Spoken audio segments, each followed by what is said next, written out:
Becca and Autumn. Hi. Hi. From left to right, or I could say Autumn and Becca. Autumn. I had seen your videos while I was at BYU. And I was like, oh, people like are born gay and that's okay.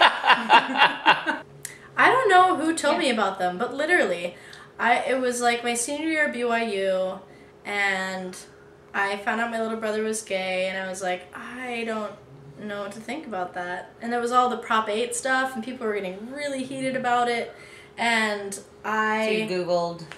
No, I don't think I Googled. I think somebody must have told me about them, but I was like, okay, well, I'm going to try and watch one of these videos, and I think the first one I watched was Clark Johnson's. And I was watching, and I was like, it just blew my mind. Like, it was the first thing to help me open my mind to the fact that maybe being gay was an okay thing, and something that I could open myself up to accept. And yeah, it just helped me understand how, like, good people were gay, and they were happy being gay. And I was like, that's okay, kind of the key like, part. that's awesome, because I really want to support my brother. And that's when I started really, really, really thinking about that. And then thinking what I believed in general. Autumn, what's your Mormon background? I'm also born and raised in a family of 7 in LA. I'm the 5th girl of 7. There's 2 boys after me. And we were a minority in the Valley. We were like 2%, 1% of the population in school, which was fun. I liked being Mormon in the sense that it set us apart from everybody else. I liked that being that factor. Kind of cool to be different, but in a good way. It let me be different in a way that, like, I mean, there's always a mix with Mormonism of pride that's like misguided and stuff, but it gave me at least time to think about what I was doing and why I was doing stuff, even in being Mormon, you know. She was like the Beehive president. I was. That's only by default. I was the oldest girl of my class, so I was always the president. Plus, I asked the most questions, so they thought I was smart, but I was really just antagonistic a little bit. Right. I told Becca that during my baptism interview when I was 8, I asked if I had a choice or not, because I knew that, like, if I didn't get baptized, I'd lose my community, you know? It was kind of like, if I don't do this, So why would you even not want to when you were 8? See, I'm like, you thought about that? Yeah, because I was That's just amazing. the primary reason was everything I did after 8 counted, and that terrified me. Right. Because I didn't know it would be right or wrong at that point.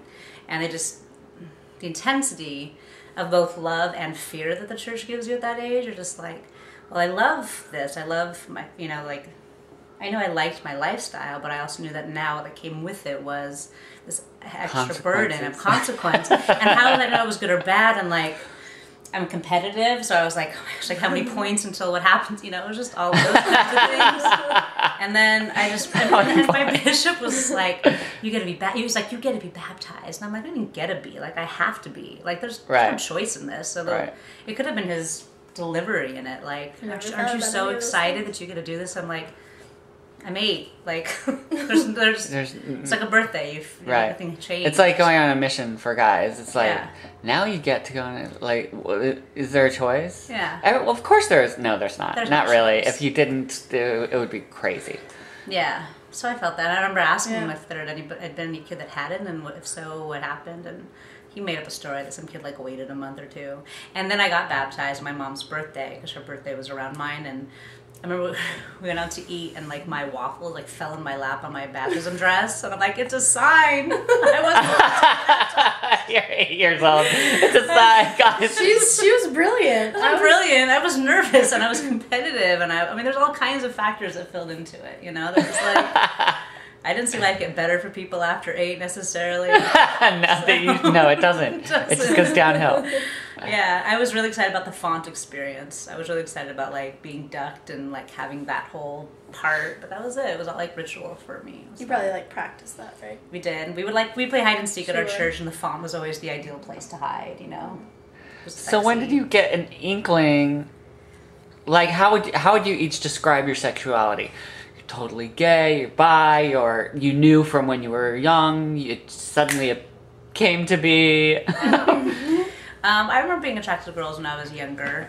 I always had, like, a lot of best friends, but like I didn't want to kiss them. But I always had more girlfriends than guy friends. And the guys growing up in church were just they're all kind of dicks. Sorry, I mean, I don't know what, but I didn't have none of them were really friends. My friends were outside of school, outside of church. But I remember watching Goonies, and I knew I liked the redhead. I knew I was supposed to like mouth. The girl I was supposed to make active in the church when I was president as a Laurel. I was supposed to make her come to church and reach out to her, and she ended up being the first girl I ever kissed instead. And I left the church long after that. Scandal. Yeah. For me, Autumn was the first girl I ever thought about liking, actually, and that came as quite a surprise to me. Well, I obviously I'd really never thought about it, but also I was so Mormon that I never would have thought about it too. Right. But it was, like kind of a journey for me, and finding out my brother was gay, and then coming to terms with that and really choosing to support him and believe that that was something that was, not only acceptable but great, and, wanting him to be happy. And there was a slow kind of journey out of the church for me. And it was during that journey where I'd been away on a cruise ship for a long time, not going to church and stuff like that. And just being really open to my friendships, open to new ideas about life, and, asking people what they think about things and where they come from in life. And that was really starting to be interesting to me, to find a different path for myself.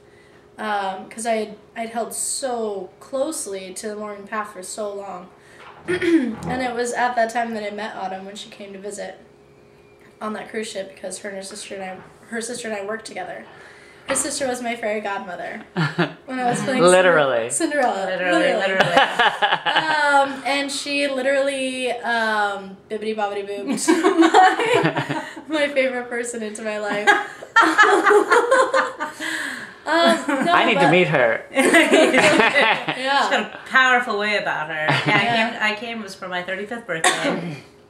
And I had never been in a relationship, though, still. At 35, I had liked people, but I just never submitted to anyone, never went after anyone. I didn't realize, it wasn't until about the year before that I realized I wanted to date an ex-Mormon at all. That was coming out to myself in a whole other way. There's just I do want somebody ex-Mormon, not Mormon, but I want someone who knows that part of me, because it's so essential to how you understand life. And even though you don't want to believe so many things, there's certain values you to hold on dearly, and just, it's so much a part of who you are. So much part, the culture is so submerged, you're so submerged. We both have families of 7, we both know the family commitment and the family love that you have, that's just unwavering in a lot of ways. We both, fortunately, share that same feeling, and I did want someone who would understand that about me and my family. And so I remember being on the ship and starting crushing on her. I wrote in my diary that I had a crush on Cinderella, and I was really mad at Disney. I said, I have a crush on Cinderella, fuck Disney. Those were my words. I printed it out and showed her later. And I remember saying when we were all hanging out on the ship that I said in front of her, I want to date an ex-Mormon, because I wanted her to kind of know that she was on my radar. Well, at that point, I'd been thinking a lot about moving forward with relationships too, and I had been thinking, I would kind of like to date somebody that was LDS, and I was thinking of a boy, of course. Of course. But I was thinking about that because, in terms of my sexuality, at that point when I met her, I knew that I didn't really want to be LDS anymore. I wanted to explore other things in my life. I was like, well, that means that I want to explore sexually too. And it was really scary to me because I was, 25 or 26, and, I had never Old maid. Yeah, old maid. No, in terms of guys who were just, never been LDS or anything, they've been having sex for years, and I was nervous about, having a first time and what people would think and if I'd be good at it, and, all of these things running through my mind. And I remember when she said that, and I was like, oh yeah, being with somebody ex-Mormon would be super cool because they'd really understand me and where I'm coming from. So I'd been thinking about that. I thought it was really interesting when she said that.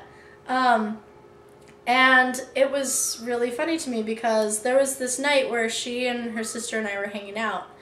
And we were just having a really good time all together. And then Autumn said that she's like, I'm gonna go up on the deck and like smoke a cigar. And I was like, oh, that's fun. Like, I've never been with anyone while they smoke a cigar. Like, let's hang out.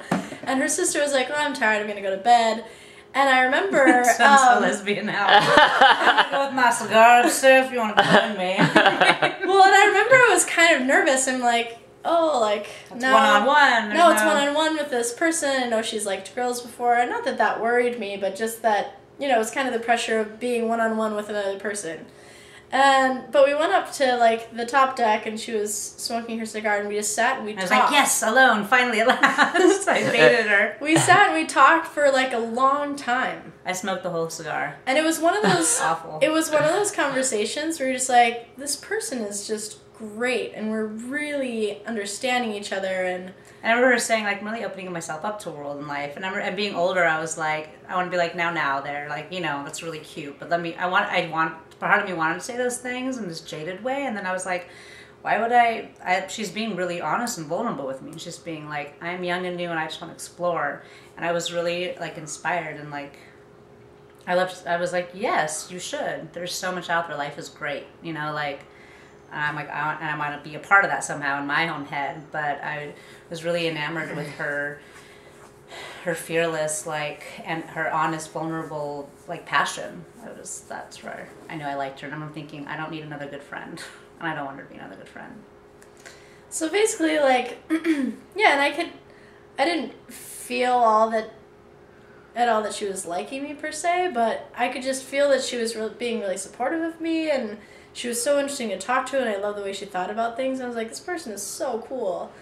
And then we were like walking down the stairs and stuff, and we were like saying goodnight. And I remember having this thought all of a sudden that I was like, if she kissed me right now, I would let her and I would like it. And I remember I was like, what? It was a very long, lingering goodbye too. Where it was kind of that like I was like, I don't want to like just prey on her. I'm older and I don't know any chance. I was looking for any clue that she might like me back. It was kind of like that football, awkward tension. And I thought I had a chance. Awkward tension, and I was just like, I hadn't had like a boyfriend forever, but it really surprised me. I was like, oh wow, you know, it's like a new thought. Yeah. Anyway, we just kind of hugged goodnight, but then there were a couple of cute little moments where it was her birthday right before she left the ship. And so I had made these homemade treats, like in my cabin, like crushing Oreos and like making these society treats like by my hand. Yeah.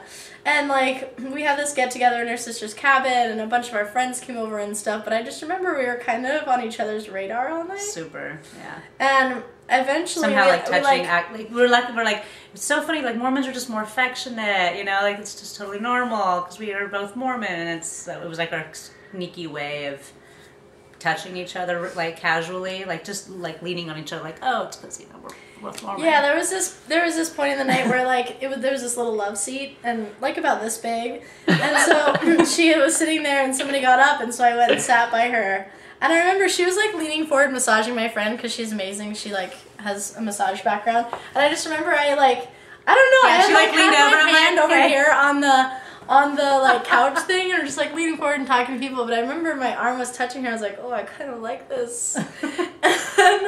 And then we exchanged, like before she left, we exchanged I gave her a postcard, like a birthday postcard. And I was just like, you know, I'm so happy that we met, and I really hope that this next year like means a lot to you and stuff. And so she like slipped under my door this postcard and a cigar, like as like when we'll smoke this again. a little like thing. And we had joked about like my siblings and coming to visit her. We'd never been to San Francisco and stuff. And so on this postcard she was like, you know, like I'm really excited for this year of my life too, and I really hope that you'll be a part of it and you'll come visit and stuff. And I just remember being like, oh. Yeah. So after that, we Facebook messaged for 3 months. I didn't have internet or phones. We had pen pal love moment where we just waited for that little message one on Facebook, you know, just like message one. Yeah. So like we kind of started this question game where I'd like ask what she thought about things in life, and It was Classic really courtship. fun because like we really got to know each other really well through writing back and forth, and I'd always get so excited when I got a message from her. And I'd be asking my friends, like, is that something normal for a girl? She just wants to play the question game. They're like, that's not normal. I'm like, okay. Like, I never It's do so that. old-fashioned. It was very old-fashioned. It was kind of fun that way. And then actually, texting. we have a couple of like little old-fashioned moments in our relationship. Yeah, she came on train finally to visit me in Oakland in January after 4 months of communicating but not seeing each other. So after the ship, I moved home. I was like at home in Utah with my family, like falling in love with this girl. Keeping it secret. Keeping it secret because I was like, I don't know what I think about this, let alone what anybody else will think about this. And so like, you know, my brother, of course, I let him know about it, and he loved it, of course. He's like, woo, for our side. I didn't tell my family right away. I didn't even tell the fairy godmother's sister because I didn't know. I knew it would like rock her world quite a bit, you know, because Becca was her friend. I'm her sister. She had no idea we were talking the whole time. And I knew that it'd be like, we're now dating. I didn't want to say anything until I knew we were actually like really dating, because it's hard, long distance. It's hard. Like, I want to know that she did like me and that we were going to pursue this. I didn't want to like... Yeah, so we wrote for like quite a few months and texted and stuff. And once we started texting, it was finally like talked on the phone.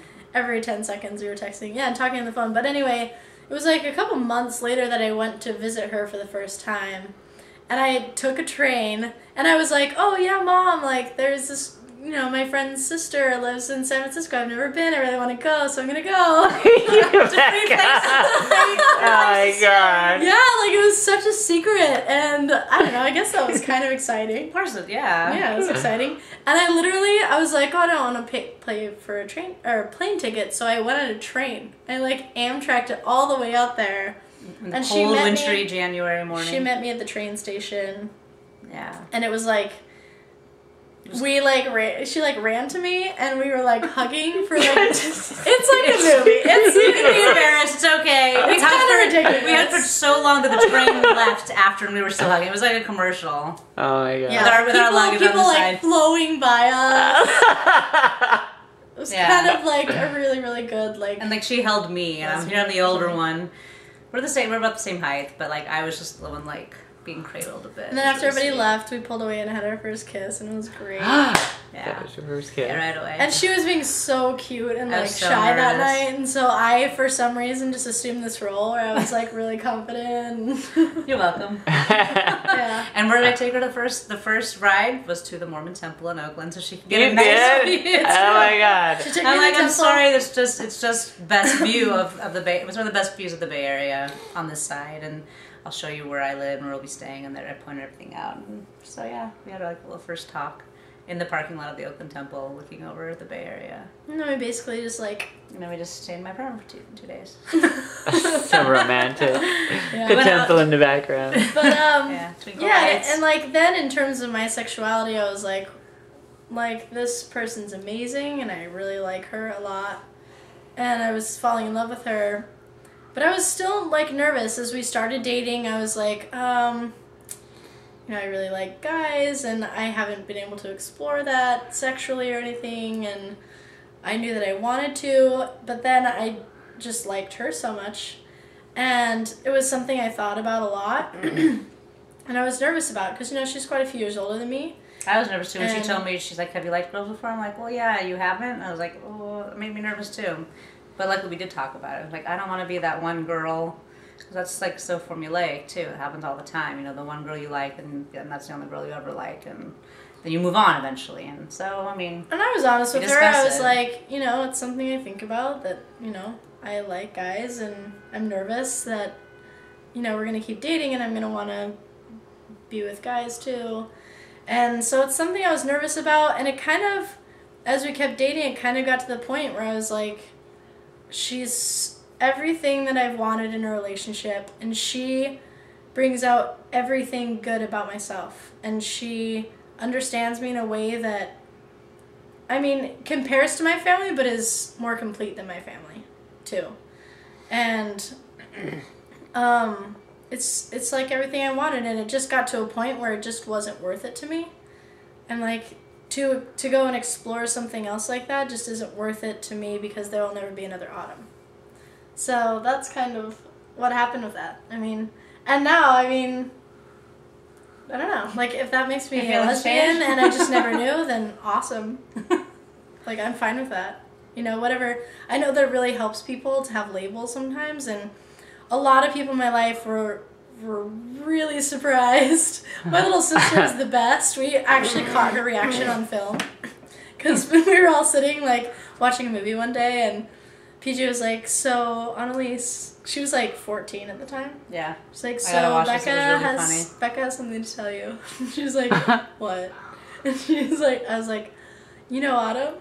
It's like, she's my girlfriend. She's like, what? She's like, she thought about it for a second. She's like, no, you're not. She like couldn't believe it. She's like, you're too girly. She's like, you're too girly. But yeah, like it really surprised a lot of people, including myself, and I know it helps people to have labels and stuff, and so, you know, and that bothered me for a minute, because I'm like, first of all, lesbian's a really ugly word. Second of all, I don't really associate myself with like a lesbian culture or anything like that, but yeah, I don't have a lot of lesbian friends. It's not a sexuality thing or for us that way. A sexual orientation thing that we go looking for. People have asked us like what lesbian bars we go to, and it's just not really about that. Because people for people, and same with each other. I mean, I finally realized that I wanted to be with a girl, but like I liked plenty, but I didn't ever give in to like. I waited. I was waiting for someone very specific, and I knew when I met Becca, like that she was the one. I did. She reminded me of who I was when I was 5. Like, she brought me back to all the parts of me that I wanted to connect with again, and understood me for everything I was inside and out, and like just from like my motivation, my perspective. Like she got it before I did half the time, and that was really important. I mean, I didn't even know how important some of the things were that she brought to me. Mm. Yeah, that I was they're irreplaceable. I feel like for you, I think for Autumn, it was never such like, she never had like a big coming out or anything like that, because I had been with both, but I didn't want a relationship for years, and it wasn't until like she's kind of just like later 30s. Awesome free spirit, like she's. I just had a lot of people. I had a lot of people in my life. Yeah. And finally, it wasn't until I was 33, 34. I was like, I want a relationship. I'm ready now. I didn't want one before. And then I just really gave myself some long pause about what I wanted and wrote it down. Like, I wrote a list of what the characters I wanted in somebody. And it was like writing a Mary Poppins like list. And I read it to Becca because she was everything that I had written down. So and you would like... you would kind of always surrounded yourself with people who are just like open to life. You're like, whatever. Yeah, so for me, she was in California. All my friends were just so happy for me, and they all loved Becca like immediately. I knew that, and like they all saw for me too that she was the right person. I mean, living in the Bay Area, it was no big deal that I was dating a girl. That wasn't anyone's worry at all or care. She came to my work and was just like, everyone just gravitated to her and was like, just like, how, you know, they thought how amazing and gorgeous she was, and I was like, I know, she's incredible, she's perfect, and they're all. I mean, I had a friend tell me they believed in God again because we had found each other. It was like, oh, still missionary. It's possible. Still spreading the word. It was kind of amazing. Like we have family members that are still Mormon and some that aren't, kind of almost the same like ratio. And surprisingly, our Mormon siblings have been not more loving, but kind of. Some of them are more compassionate about the whole thing, because like it's been such a learning experience for them to realize how much they love us and what we're doing, that it's made their love expand about life. Some are, like my 2 Mormon siblings are both that way with me. They're both, one's kind of in shock, but like, okay, gets it. The other one says like, you just taught me how to love even more, like in a way I never knew, because I realized what matters and what doesn't matter because of because of you and Becca. My dad and I aren't talking right now. He's kind of old school, and because of this. Mm-hmm. Well, this is the last straw. He always has been, and he is a person who it's kind of like the extreme of Christianity or Mormonism or whatever, you know, whatever religion you have. he's kind of one of those people that can't see outside of his vision of life. On anything. On anything. On anything. Yeah, it's not. This is just one of those things. He and me having this problem is not like its own. I mean, he has this problem with everybody in his life. So that's just our story. But he has a story with everybody. But he's the only person I have any. My mom has taken in Becca. She calls her her daughter. Loves her. Comes and visits. She's on the kids list on emails and stuff. I mean, we've been really fortunate. I mean, yeah, we've been really fortunate. I know that's not the case for a lot of people. In some ways, to me, that's how things are with our families is how it should be. But I know we're lucky, for sure. What about you in the church, like beliefs and stuff? I believe the church is wrong about a lot of things. I do get my core of understanding of love through the church, and I believe in love, but not all of the rules and complications that the church teaches. But I mean, it's weird because even with certain components of the church still are with me as much as listening to the Spirit on situation, being intuitive. So I just I've replaced some of the beliefs with different lingo. And even on the ship, I remember feeling it was the still small voice that told me to pursue Becca for myself. And I'm like, that was a still small voice. It said, go after that. And my grandma had died that year, and I'm like, I feel like my grandma guided me to Becca too. And because when we said goodbye, when we parted on the ship, we again had a long parting, and I just remember looking at her and being like, I want you in my life. You are that. I'm doing everything I can to have you. I mean, I'm down to I prepared my apartment to I had her in mind for every purchase I made to woo her and bring her in and seduce her. Good job, because I watching her place, and I was like, this is what I would want in a home. This is I put twinkle lights up. I did. I was building a nest for us. I was preparing. I'm down to the toaster oven that I bought to make sure I had one. It's what would Becca want? And it was that was wow. You know her well if you know what kind of toaster oven she wants. I knew that I should have one, and I just knew what I wanted to show her that I could. I mean, I don't know, that's the male side of me, that's where you get into sexuality, and it's just how you want to bring a mate about or bring a lover about, and providing for them what you think they want. And so yeah, that's all I was about. I had friends helping me at my house. I mean, I had I was like Tom Sawyer. I had a workhorse. I had someone in my bedroom painting. I had my friend putting up, and it was so sweet to see people. And this is something Becca would sing to me in bed. She sung primary songs to me that would make me cry, and I was just I realized how important she did, and I was like, this is so important that she knows this core that shaped me, And then I had been kind of proud for a few years, and I had my friends see how soft and sweet they were and supportive for the goal of love. It changed me so much and the more I opened myself up to love and loving Becca, the more life just kept throwing it at me. And I had friends who were in love and had found each other after different marriages and stuff, and they're like, since we've been with each other, the world just keeps opening up more and more. The more we love, and the more love we give, and the more loving people we meet, and just Heidi and Yuri, it's just more and more people. And the different relationships I've seen that were examples, and I'm like, I didn't understand why people were together. I didn't see a lot of happy marriages growing up Mormon, sorry. I saw a lot of people together forever, but I didn't see thriving relationships where people were really loving each other. And it wasn't until I started finally seeing those relationships, I'm like, that's why people are together. I wasn't excited about getting married and having my reception in a cultural hall. Nothing that was painted out for me spoke of anything thriving and worthy of living for. Right. So, I mean, getting married in a place I was never going to see until I got there, just none of it made sense. And I really want to be a part of creating my life like that, and going off what I was observing and being inspired by that.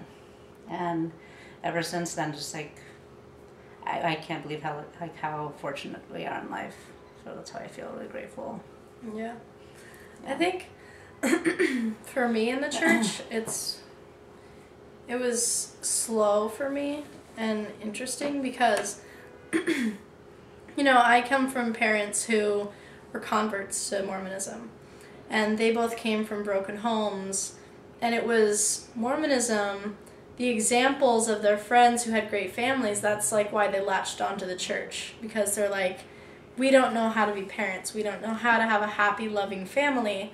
And when they saw that around them, they were like, what do you have, like, how do you create this family? And the answer was Mormonism. And so that meant a lot to me growing up. And, you know, when I was 8, I was like so excited, like soaking in every moment of it. I wanted to remember it all. It meant a lot to me. And that's how it was all growing up. Like I always wanted to be an example of like a believer. And I wanted to serve a mission, and I did it, and I worked so hard. You know, and in lots of ways it was a good experience.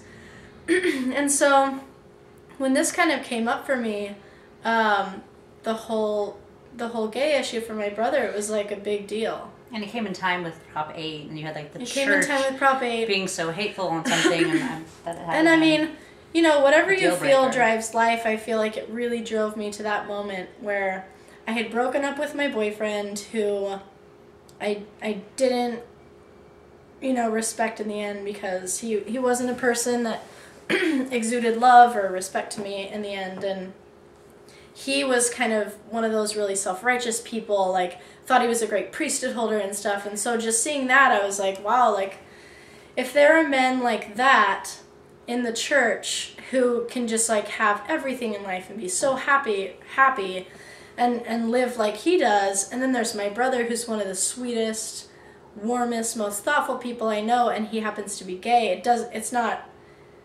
not right to me. Like, the God that I believe in would never separate me from that brother just so that he can find love and he can find happiness. None of that made sense to me. And then while that was all stewing in my brain, it was the Prop 8 thing, and I can't even tell you, like, so many people at BYU were so heated and like posting like their Facebook pictures on Facebook, like, vote on Prop 8 and all this stuff. We weren't even in California.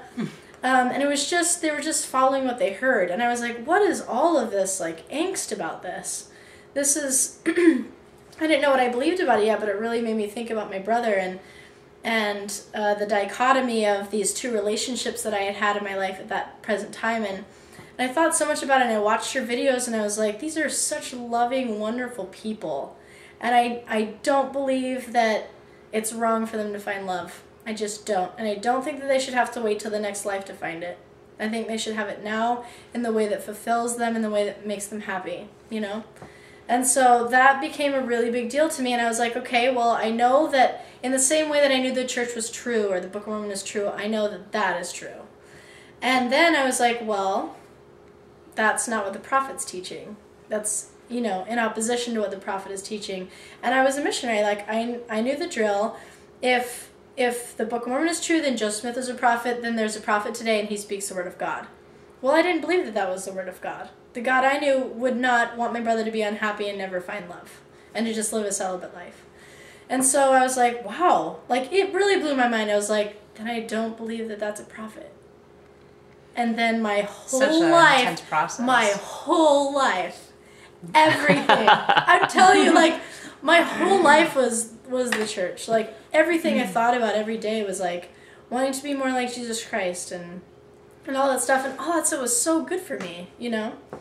Yeah, and that's why I was like, I'm not gonna just chuck all this away. I'm just not. And I was like, okay, I believe that being gay is like wonderful and great, and it's okay. And I know that I need to go on a journey, but I'm not gonna throw all this away right away. So, you know, that's why the summer after I graduated, I was at Tuacahn, and I was going to church, and I even taught a Relief Society lesson that summer and stuff. I was still wearing my garments. Only one? Only one. Only one. I didn't have a collar or anything. But I was still quite active, and yet I was like partying with my friends who were drinking, and I was around all of that stuff, and I was seeing how it wasn't like a bad thing, and I didn't have to feel bad being around it, which was really good. And that was like baby steps. It was great for me. And I started opening myself up, and it was that summer when I actually like stopped wearing my garments towards the end. And I kind of experimented with that. And I remember even like when things that were unsettling to me happened, I like slept with my garments on that night just because I like, I wanted that protection I was told that I would have, So that was a gradual process for me. And then it was really good for me to be on a cruise ship and not have a church to go to for, almost a year of my life. Just to step back from it and be like, what else is there? Did you ever go to any other churches, or you really couldn't? Did you on the ship? And that's the thing is, like, I've never been interested in going to other churches. Because, I mean, if you're going to be religious, like, be Mormon. It's the way to go.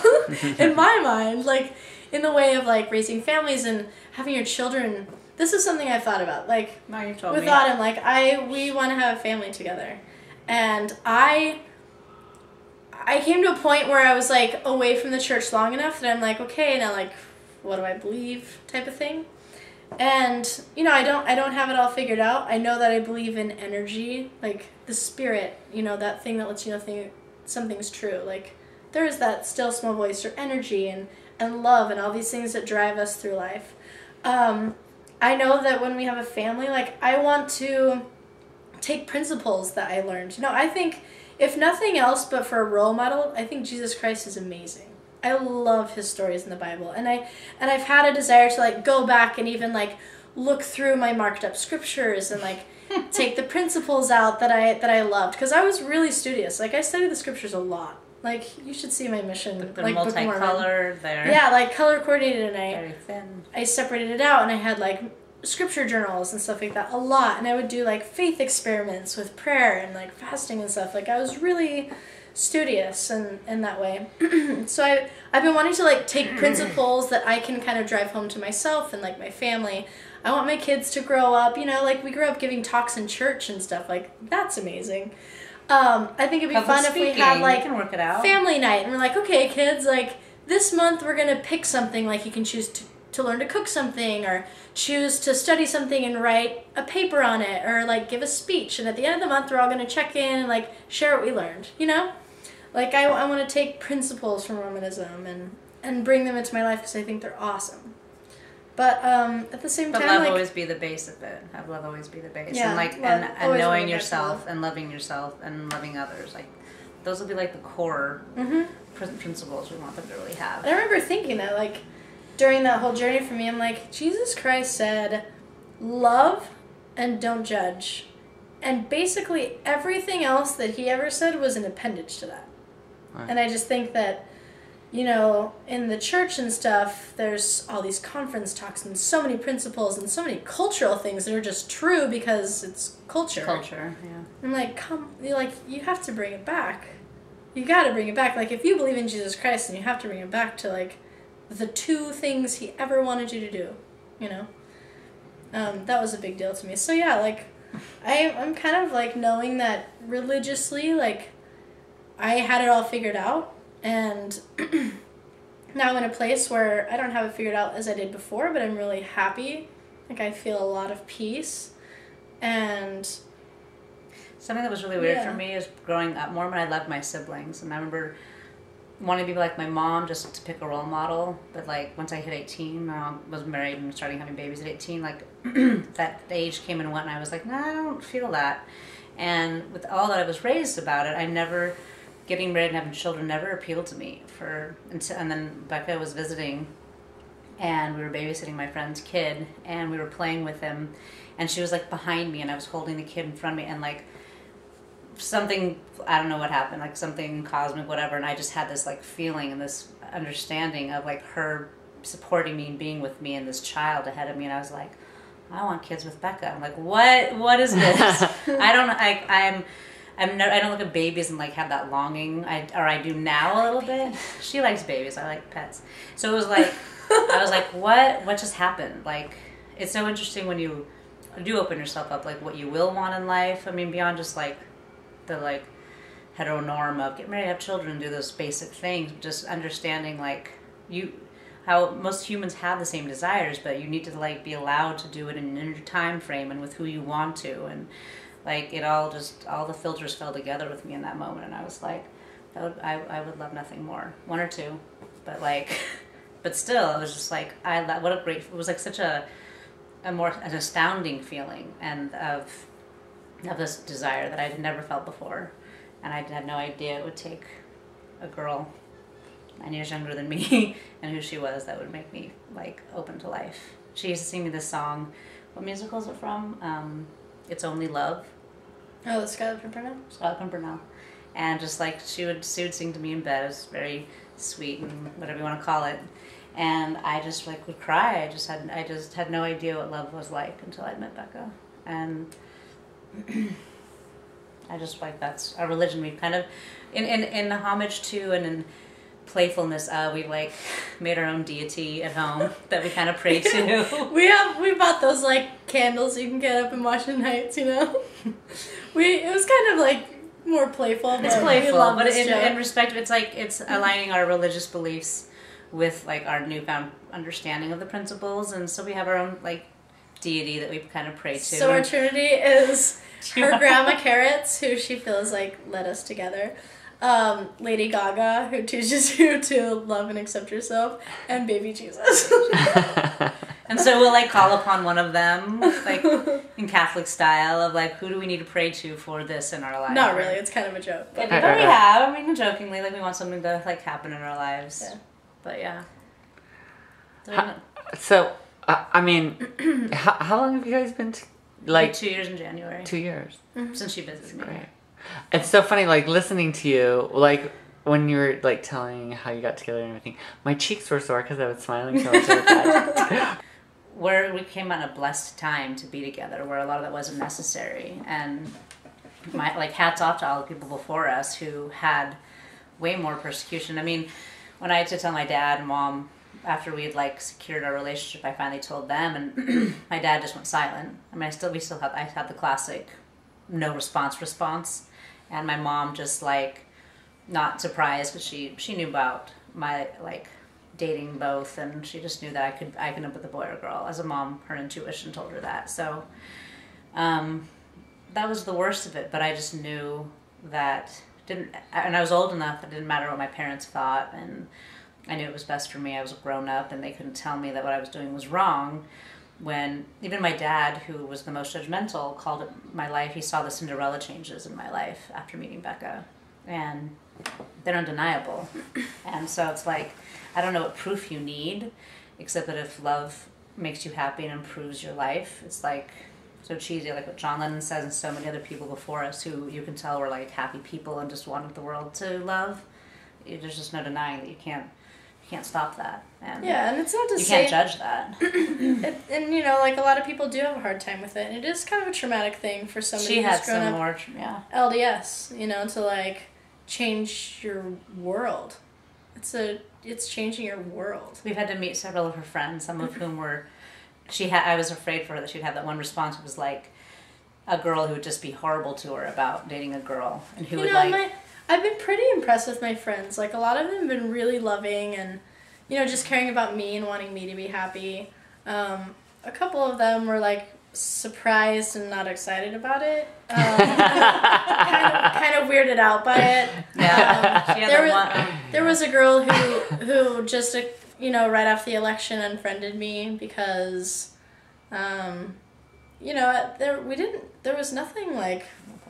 unhappy that was exchanged on Facebook or anything like that, but she was just saying how like sad she was, like putting her baby to bed and what kind of world she grew up in, and I was like, I just want you to know, like, your child's gonna grow up in a world where there's like love and acceptance and they can be whoever they want to be and stuff. And yeah, so like she obviously like that's what I said, and she obviously like didn't care for probably the lifestyle I'm leading, so she defriended me, and you know, there's stuff like that.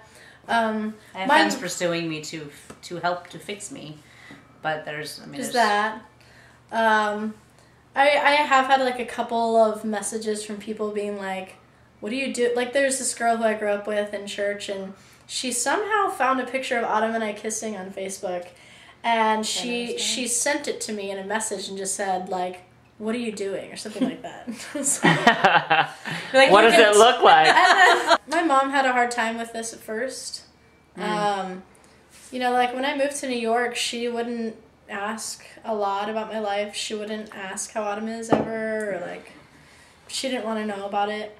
But I actually think that it's really helped her. Like we went home last year to my sister's house, who's LDS and has a husband and little kids and stuff, and I think she's always been so open-minded and loving and accepting of things, and loving Jesus style. She loves like yeah, like open. she is a true like open-hearted Christian, which is awesome.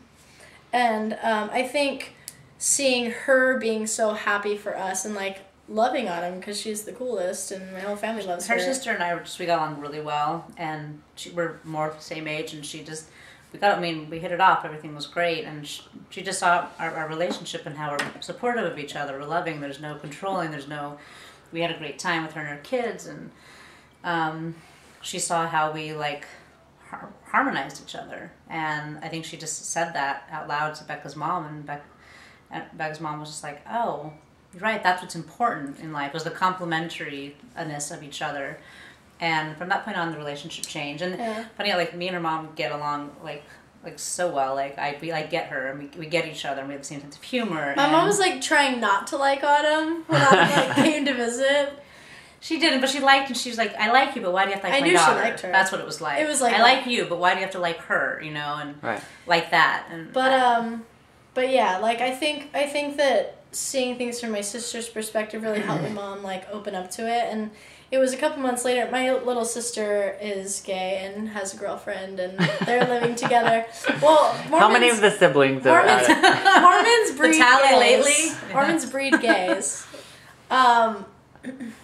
There's my older brother, myself, my younger brother, my younger sister, who are all gay. 4 of 7? 4 of 7, so far. but there's one that's undecided as well. She's only 16. Your parents are like, oh god. Yeah.